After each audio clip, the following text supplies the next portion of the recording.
welcome to my YouTube channel Commerce Junction. Myself Tanu Singhal and I am here with the SM series for specially students of CIPCC, CMA and CS.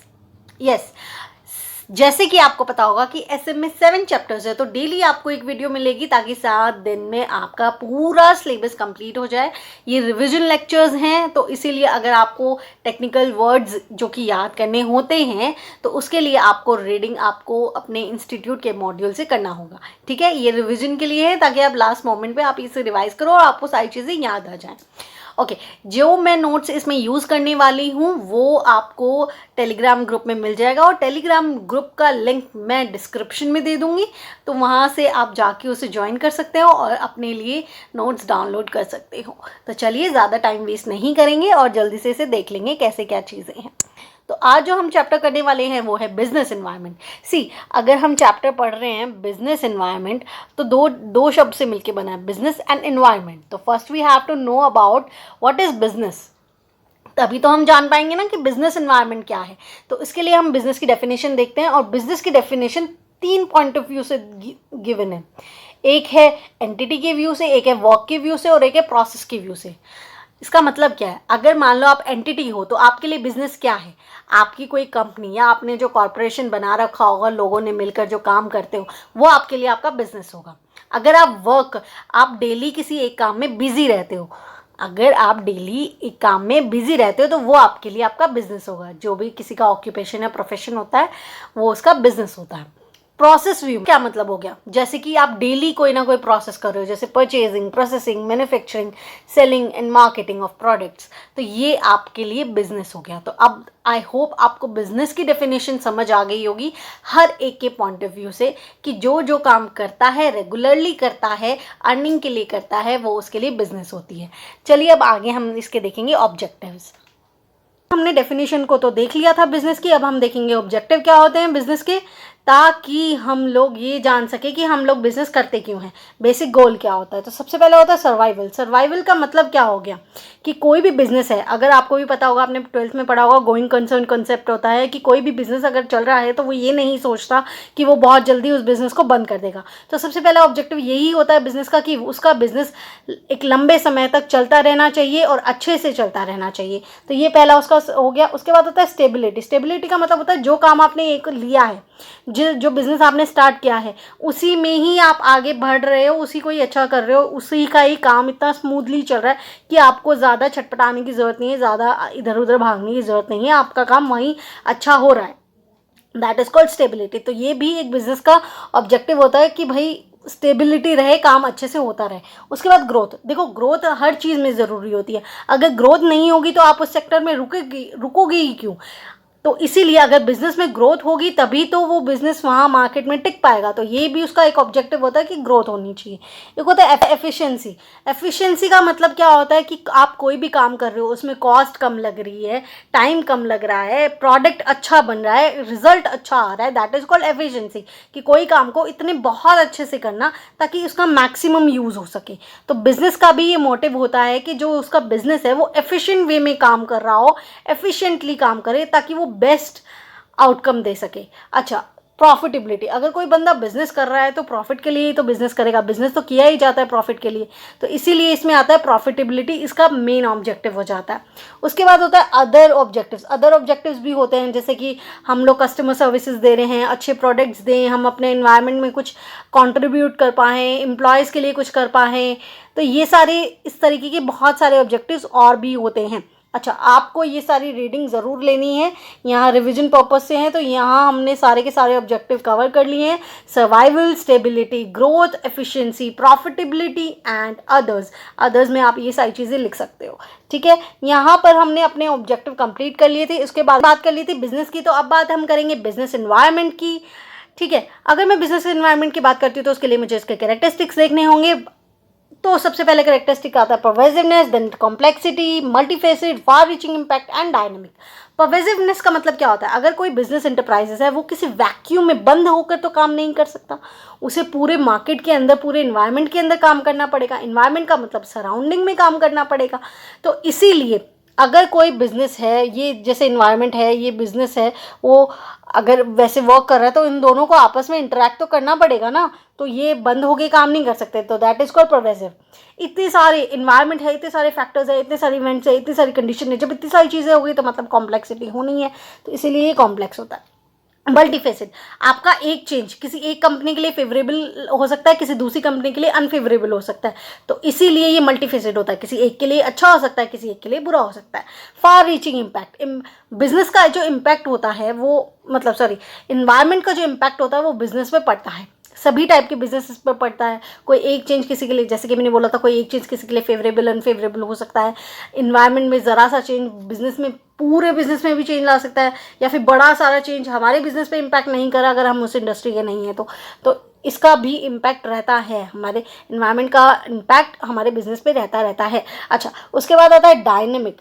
C, environment है certain बिल्कुल नहीं है, uncertainty भरी हुई है, आए दिन changes आते रहते हैं, पल पल चेंजेस आते रहते हैं। जब इतने सारे चेंजेस आ रहे हैं तो ये डायनेमिक तो होगा है ना, इतना जल्दी जल्दी जल्दी जल्दी चेंज होता रहता है, तो ये डायनेमिक हो गया। तो इसी तरीके से हम लोगों ने इसके सारे करेक्टरिस्टिक्स कर भी लिए हैं। आई होप आपको लर्न हो गए होंगे। परवेसिवनेस कि बंद होके नहीं काम कर सकते, कॉम्प्लेक्सिटी बहुत सारी चीज़ें हैं तो कॉम्प्लेक्स हो गया। मल्टीफेसिड, एक के लिए फेवरेबल दूसरे के लिए अनफेवरेबल। फार रीचिंग इम्पैक्ट, सब पे असर डालेगा। डायनेमिक, चेंज होता रहता है, चेंज होते रहता है, इसलिए बहुत ज़्यादा डायनेमिक है। तो यहाँ पर हम लोगों ने इसके करेक्टरिस्टिक्स कर लिए हैं। अब बात आ जाती है, अब हम आ रहा है वो बहुत one of the important question है इस चैप्टर का, जो कि आप लोगों को ध्यान से देखना है।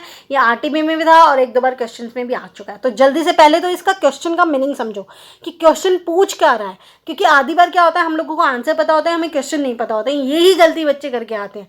तो इसीलिए क्वेश्चन ढंग से देखो कि इंटरेक्शन क्या होता है। सी, एक बिजनेस है, ये हमारा इन्वायरमेंट है, इसके अंदर बिजनेस वर्क कर रहा है, तो देखो इन दोनों के बीच में गिव एंड टेक वाली चीज़ें चलती होंगी। कुछ चीज़ें बिजनेस एनवायरनमेंट से लेता होगा, कुछ चीज़ें बिजनेस एनवायरनमेंट को देता भी होगा। तो यहाँ पर इसी चीज़ के बारे में बात की गई है कि क्या इंटरेक्शन या क्या एक्सचेंजेस होते हैं बिजनेस और एनवायरनमेंट के बीच में, और बहुत ईजिली बहुत अच्छे तरीके से समझाया गया है, ध्यान से सुनना। तो इसमें 3 चीज़ों का एक्सचेंज होता है। सबसे पहले आप जो समझोगे ना वो होता है 3 चीज़ों का। सबसे पहले exchange of information, exchange of resources and influential power. ठीक है, आपने 3 चीज़ें समझ ली, देखो हाथ से समझो, 3 चीज़ें समझ ली, exchange of information, exchange of resources and influential power. ठीक है, तो अब बात आती है इनफ्लो एंड आउटफ्लो। मैं समझाती हूँ कैसे। अगर बिजनेस है, बिजनेस एनवायरमेंट, हम लिए बिजनेस के पॉइंट ऑफ व्यू से चल रहे हैं क्योंकि हम बिजनेस के बारे में पढ़ रहे हैं, तो बिजनेस एनवायरमेंट से क्या लेगा, इन्फॉर्मेशन क्या लेगा। वो बहुत सारी इन्फॉर्मेशन लेता है कि एनवायरनमेंट कैसे जाने वाला है, ताकि उसकी जो प्लानिंग, डिसीजन, पॉलिसीज, स्ट्रैटेजीज सब वो अपनी उस अकॉर्डिंग बना सके। तो ये तो वो एनवायरनमेंट से लेता है, बिजनेस ये चीज़ें तो एनवायरनमेंट से लेता है। अब इन्फॉर्मेशन की अगर मैं बात करूँ तो एनवायरनमेंट को देता क्या है, तो बहुत सारे बिजनेस ऐसे होते हैं जो इन्फॉर्मेशन की चीज़ों में काम करते हैं, एंड वो हमारे एनवायरनमेंट पे उन इन्फॉर्मेशन पे काम करके और एडवांस्ड इन्फॉर्मेशन एनवायरनमेंट को देते हैं। तो इसी तरीके से इन्फॉर्मेशन जो वो लेते हैं जिससे कि अपने पॉलिसी, डिसीजन मेकिंग, स्ट्रैटेजी वगैरह इतनी सारी चीज़ें बना सकते हैं, इन्वायरमेंट को भी वो एडवांस या इन्हांस करके उस इन्फॉर्मेशन को देते हैं। तो ये तो हो गया पहला, एक्सचेंज ऑफ इन्फॉर्मेशन। उसके बाद एक्सचेंज ऑफ रिसोर्सेज। मान लो आप मैन्युफैक्चरिंग के बिजनेस से हो तो आप इन्वायरमेंट से क्या लोगे, रॉ मटेरियल लोगे, मशीन्स लोगे, इक्विपमेंट्स लोगे, ठीक है, और आप एनवायरनमेंट को दोगे क्या, एक गुड क्वालिटी प्रोडक्ट। तो ये आप उस एनवायरनमेंट को दोगे, अच्छा सब दोगे। तो ये हो गया हमारा exchange of resources, exchange of information हमने कर लिया। Influential power, exchange of influence power, जो एनवायरनमेंट होता है।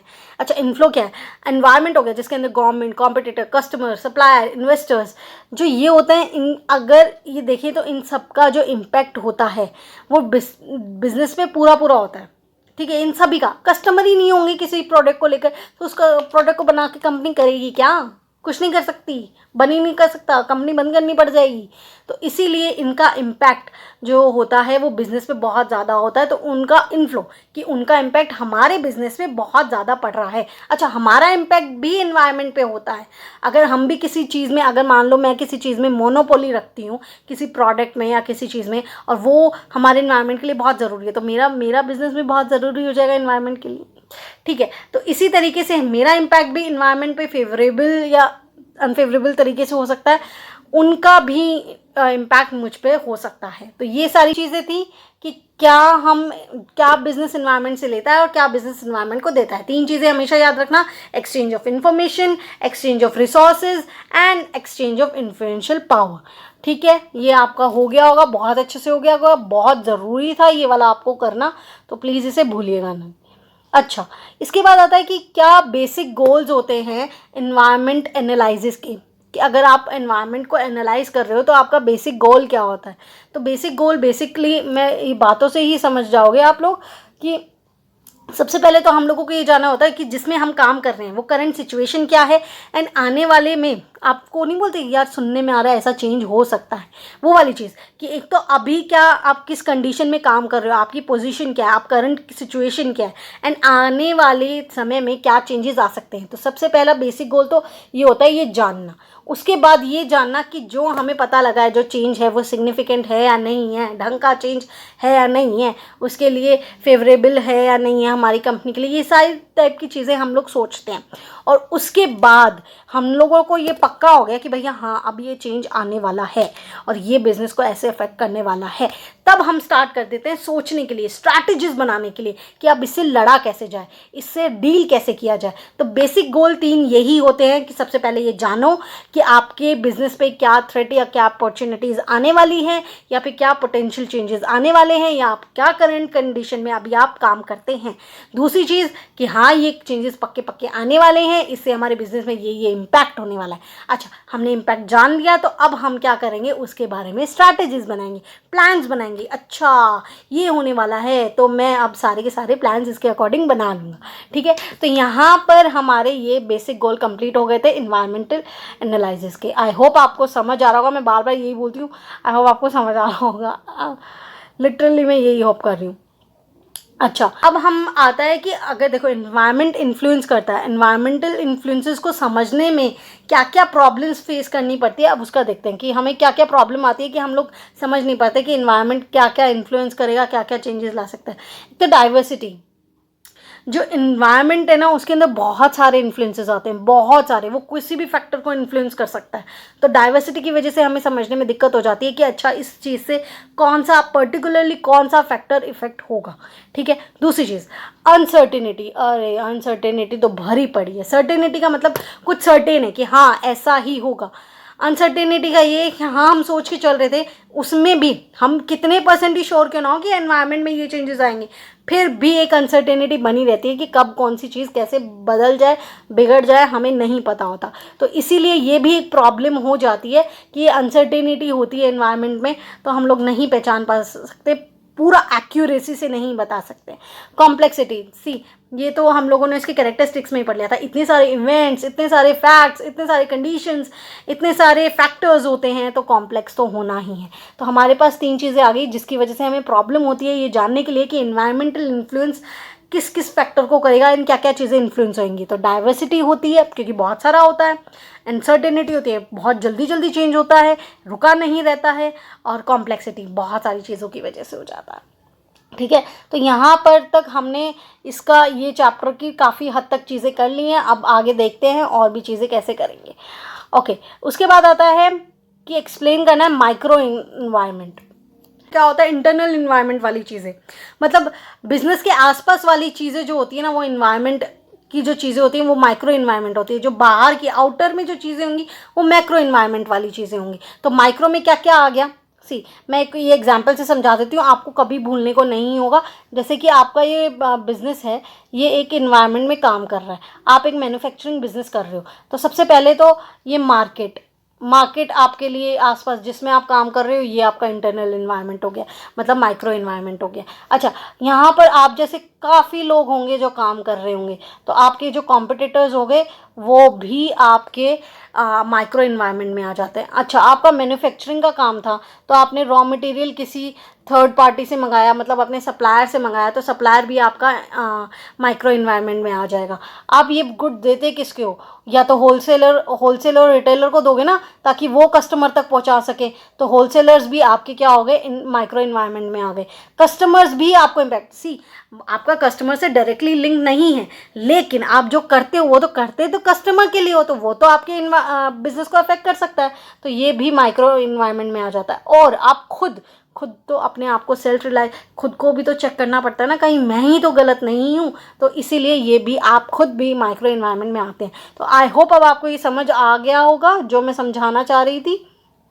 देखो अब इसे जल्दी से पढ़ लेते हैं। कॉम्पिटिटर्स वो होते हैं जो आपके साथ आप ही के जैसा काम कर रहे होते हैं, एंड इनका होना भी बहुत ज़रूरी होता है। ये होंगे तभी चीज़ें चैलेंजिंग होगी एंड आप भी बेटर परफॉर्म करोगे, ठीक है। उसके बाद होता है ऑर्गेनाइजेशन इटसेल्फ, वो खुद से सेल्फ एनालाइज करता है, जिसको मैं बोलूँ इंटरनल एनालाइज करता है, एंड खुद की चीज़ों में सुधार कर अपने बिजनेस को बेटर बनाता है। सप्लायर्स, जिससे कि हम लोगों को कंपोनेंट्स, रॉ मटेरियल, इक्विपमेंट, ये सारी चीज़ें मिलती हैं और हम लोग उससे ही अपना प्रोडक्ट बनाते हैं ना, आगे सर्वाइव कर पाते हैं। मार्केट, जिसमें हम लोग काम कर रहे होते हैं, जहाँ पर हमारा बिजनेस सर्वाइव कर रहा होता है, वो होता है मार्केट। उसके बाद इंटरमीडिएरीज, सी आप मैन्युफैक्चरर हो तो आप डायरेक्टली तो जाकर कस्टमर को एक एक प्रोडक्ट देने से रहे, तो आप अपने प्रोडक्ट्स को होलसेलर्स को देते हो, होलसेलर रिटेलर को देता है, रिटेलर से कस्टमर के पास जाता है, तो ये एक पूरा प्रोसेस चलता है। तो इंटरमीडिएरीज भी बहुत ज़रूरी होते हैं। उसके बाद कस्टमर्स, जो चीज़ें हो रही है ऊपर से लेकर नीचे तक जितना भी काम होता है वो होता किसके लिए, कस्टमर्स के लिए होता है, तो ये भी आपके बिजनेस को बहुत इम्पैक्ट करते हैं। तो यहाँ तक आपने माइक्रो इन्वायरमेंट का मतलब समझ लिया होगा, वैसे भी आपने 12th में पढ़ा होगा तो आपको आता होगा। जो इंपॉर्टेंट चीज़ आती है वो ये आती है Michael 5 forces of Michael porter models. इसको मैं इतने अच्छे से आपको याद करा देने वाली हूँ, आप भूलोगे ही नहीं, ठीक है। फोर्सेस, सी इसके नाम में लिखा है 5 फोर्सेस, तो 5 चीज़ें आपको याद करनी है, ठीक है। तो आपको क्या याद करना है, थ्रेट। सबसे पहला थ्रेट आपको किस किस चीज़ों से है, एक तो न्यू एंट्रेंट से है, एक न्यू सब्सटीट्यूट से है। मतलब आपको थ्रेट है कि या तो अपने आप में पूरा एक बिजनेस ही ना आ जाए, भाई नया बिजनेस आया है वो हमारे बिजनेस के लिए थ्रेट है, या फिर कोई नया प्रोडक्ट आ जाए, जो मैं प्रोडक्ट बना रही थी उसकी जगह कोई और प्रोडक्ट आ गया, मेरे ही प्रोडक्ट का सब्सटीट्यूट, तो भैया मेरा प्रोडक्ट तो खतरे में आ जाएगा, ठीक है। तो थ्रेट हो गया या तो नए बिजनेस से या नए प्रोडक्ट से। तो दो आपको ये याद हो गए होंगे, न्यू एंट्रेंट्स और सब्सटीट्यूट। क्या है, थ्रेट है हमें नए बिजनेस के आ जाने से या नए ऐसे प्रोडक्ट के आने जाने से जो कि हमारे प्रोडक्ट का सब्सटीट्यूट होगा। दूसरी चीज़ बार्गेनिंग पावर, बार्गेन करता क्यों नहीं।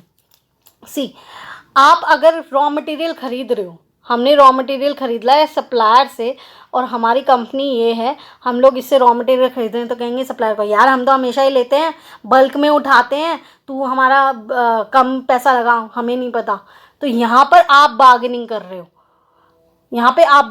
रहे हो, तो वो हो गई सप्लायर से, क्योंकि हम सप्लायर से बार्गेनिंग कर रहे हैं ना, तो that is called supplier bargaining power. और जब हम यही प्रोडक्ट बनाकर कस्टमर को देते हैं या होलसेलर को देते हैं, तो होलसेलर भी तो ये बात बोलता होगा ना कि हम तो आप ही से माल करते हैं, इस बार तो आप बहुत ज़्यादा महंगा लगा रहे हो, थोड़ा कम करो। तो वो ये हमारे लिए क्या हो गया, बायर हो गया। तो ये हमारे लिए होती है बायर बार्गेनिंग पावर। तो सी हमारे लिए अच्छी कौन सी है, सेलर बार्गेनिंग पावर, क्योंकि सेलर बार्गेनिंग पावर अच्छी होगी अगर हम सेलर से, सप्लायर से कम पैसों में लेंगे तो हमारी कॉस्ट कम आएगी, ठीक है। हमारी कॉस्ट कम आएगी तो हमें प्रॉफिट ज़्यादा होगा, हम उतने पे भी बेचेंगे, हमारी कॉस्ट कम आई है तो प्रॉफिट ज़्यादा हो गया, ठीक है। तो ये वाली चीज़ सप्लायर बार्गेनिंग पावर में क्या होती है, हमें रॉ मटेरियल की कॉस्ट कम पड़ेगी, इनपुट्स की कॉस्ट कम पड़ेगी, हमारी इंडस्ट्री के अट्रैक्टिवनेस एंड प्रॉफिटेबिलिटी बढ़ेगी।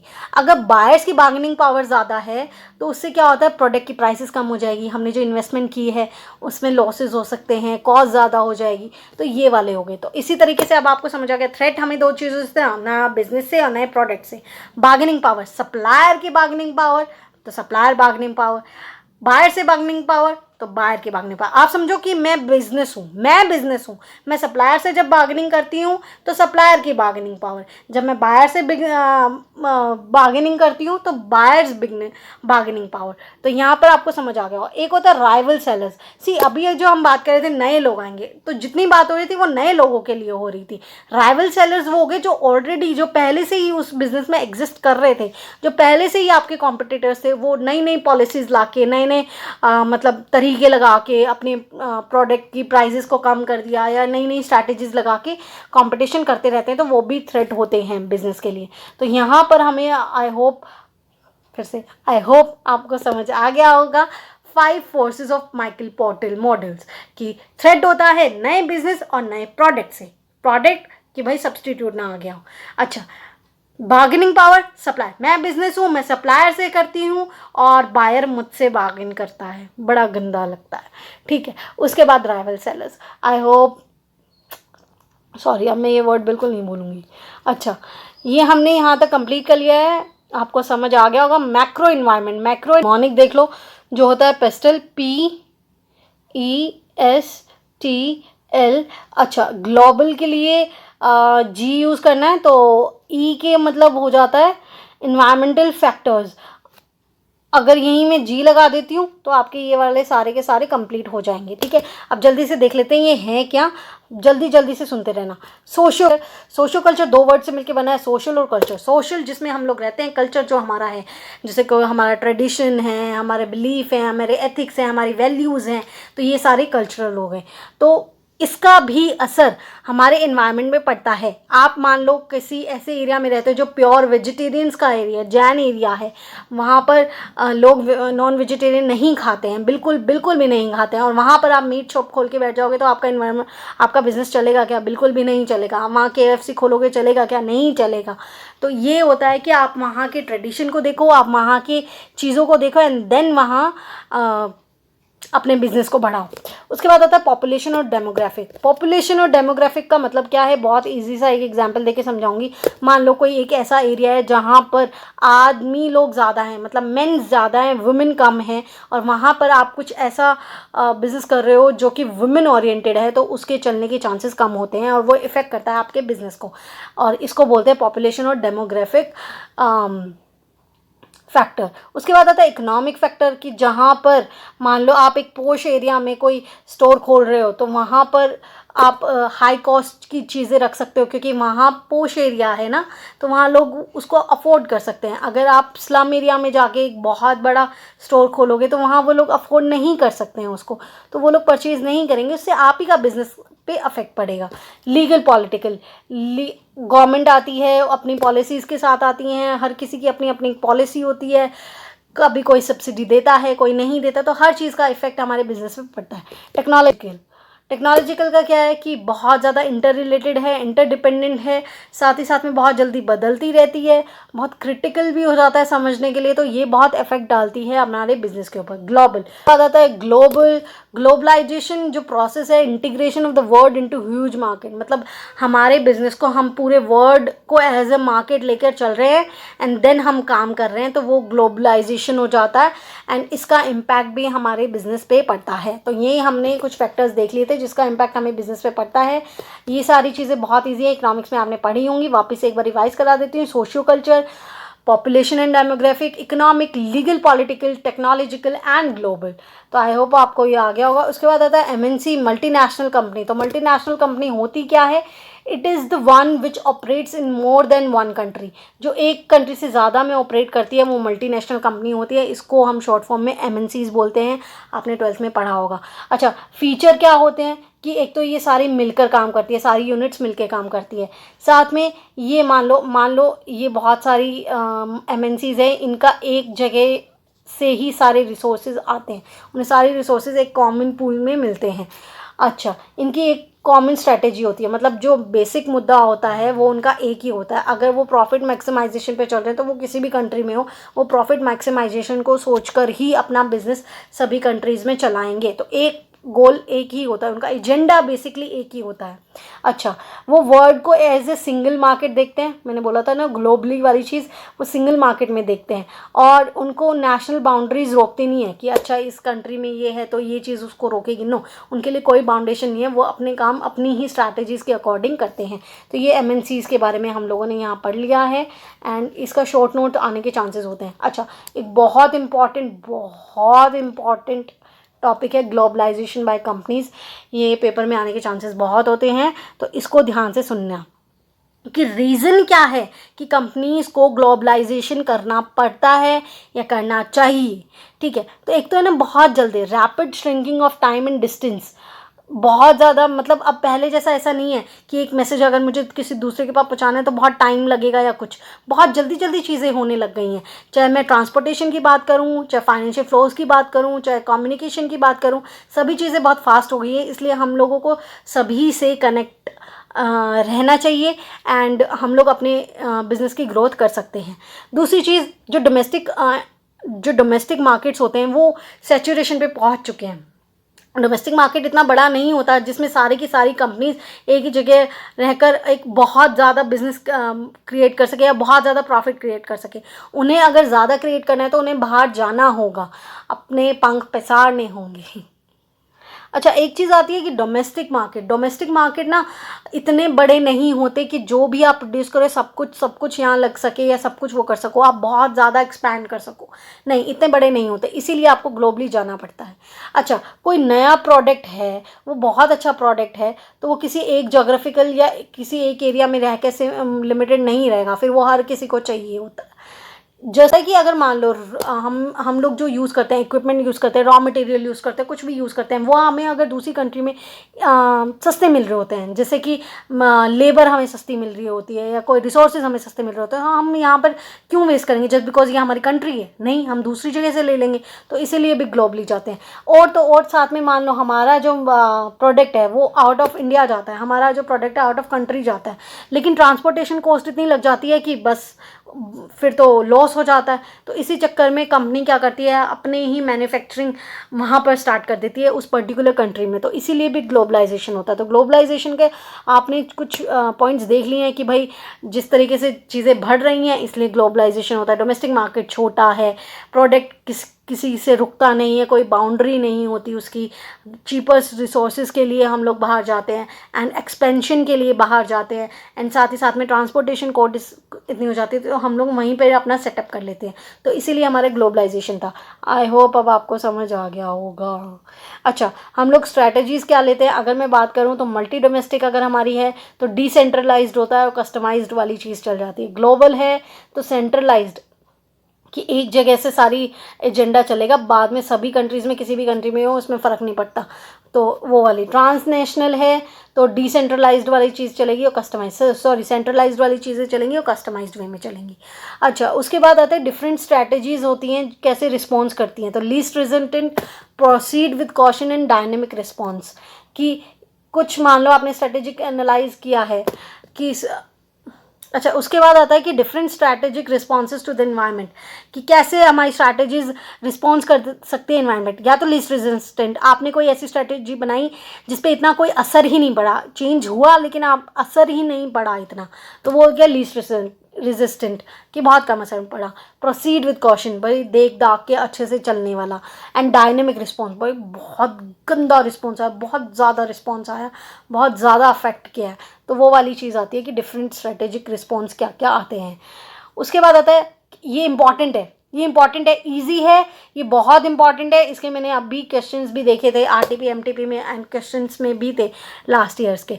तो ये था कि क्या कंपटीशन बैड होता है ऑर्गेनाइजेशन के लिए? नहीं, जो कंपटीशन होता है ना वो बैड नहीं होता। कंपटीशन क्या होता है, उसको चैलेंजिंग बना देगा और उसको भी इट्स मोटिवेशन मिलेगी, हाँ मुझे और बेटर स्ट्रेटेजीज करनी है, वो और बेटर काम करना है, ठीक है।